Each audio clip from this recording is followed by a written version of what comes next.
Welcome back to my second tutorial on the Panzer campaign series, and the second of the series based on the Smolensk 41 title. A quick review of our plan from the first video. We're looking to attack the heavy bridge up in the northwest and have a look across the Dnieper River at the medium bridge. Hopefully the ace in our strategy is moving our engineer unit towards the northeast and set up a bridge on that side, but we'll see how we progress. Note that the unit has the low fuel status. Units that consume fuel, motorised tracked, are subject to a refuelling test each midnight turn. A random number is compared to each unit's local supply value. If the random number is less than the local supply value, the unit passes.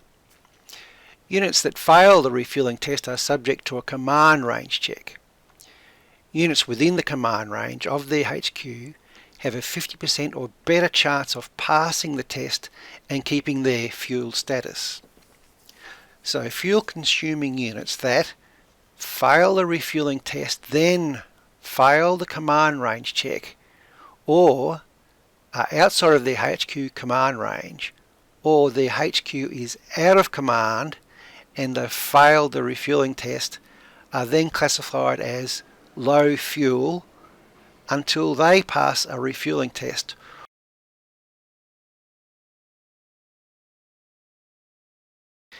Meanwhile, back at the scenario, I'm trying to locate with my Recon units an area where I can lay the bridge with the engineer unit. I'm using the S visibility tool to see what hexes I can identify and confirm there are no enemy units on the other side. The last thing we really want to do is try and lay a bridge directly into an enemy location.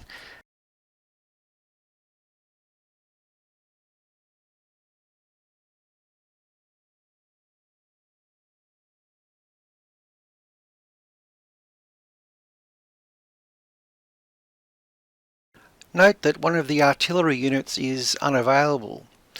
At the start of each turn, an ammo supply check is conducted on all artillery units that fired in the previous turn. For each firing unit, a random number is generated and compared to the local supply value. The artillery unit passes the supply check if the random number is less than the local supply value. Units that fail the check are classified as unavailable to fire until they pass a supply check in a subsequent turn. So there is nothing you can do about this. It's a feature of the game to show the randomness of supply.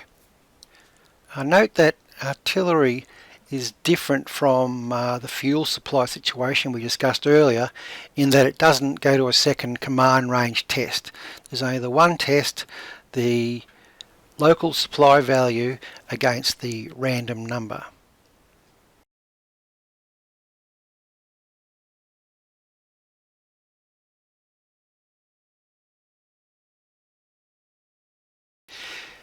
As much as possible, try and avoid using your recon units in a combat role and use them for gaining information. They're much better at that role because they just don't have the hardness of the more armoured units, and you'll just lose them. So often finding information is more valuable than their contribution to a firefight.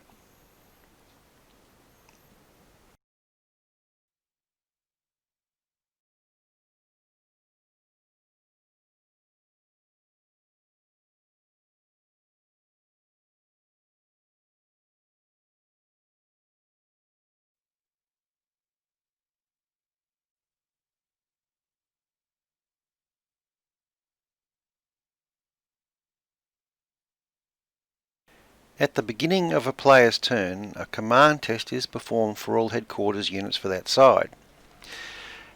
The command test starts with the superior headquarters or the highest level headquarters on the map. A random map is compared to the headquarters global supply value. If the superior headquarters fails the test, it is out of command, so it's a one-phase test. The next level headquarters are then tested in turn using the two-phase method as discussed previously in refueling. First, the headquarters global supply value is compared to a random number, and if it passes, that's the end of the test. Otherwise, if the HQ fails this test, it then has a command range check, and the probability rates from 50% and higher, depending on the distance to the superior headquarters, whether it passes or fails that test.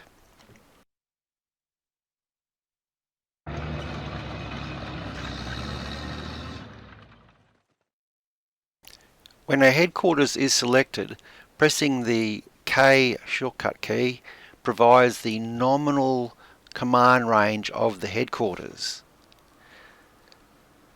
The command range is modified depending on the quality of the unit. It can range from 2 additional hexes to those indicated by the K shortcut key, or for a headquarter of F quality, the range can be 3 hexes less than the K key indicates.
To summarise where we've been, headquarters units can become out of command, and this is just a random happening, and it depends on a random roll, and it's to show just the vagaries of combat. We just have to live with that as players.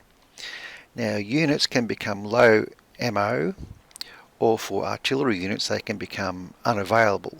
Whenever a unit fires, it becomes subject to a supply test. A random number is generated and compared with a local supply value. If the unit passes this test, that is the end of the test. If it fails, there's a second chance for the unit to pass the test. And that roll will vary depending on how far away from the headquarters the unit is. Similarly, for fuel-consuming units, if they move during a turn, they will be subject to the supply test, with the 2 phases I described previously. And finally, units can become disrupted as a result of combat. Their probability of coming out of disruption will depend on how far away they are from their headquarters, the quality of the unit, fatigue levels, etc. But all these factors, the common component is the headquarters unit. So particularly when commanding the Russians, you are best advised to keep your units within command range of their headquarters. And remember, depending on the value or the quality of the headquarters, that can adjust the nominal range that you see when you press the K key. So I've decided to leave this particular scenario at this stage, as I've started another game, a H2H game, which I think it's a much larger game, and I think it'll provide more interesting issues and options which we can discuss and try and make the video a bit more interesting than this little scenario. So hopefully I'll get back to you at some stage in the next few weeks and provide something of interest.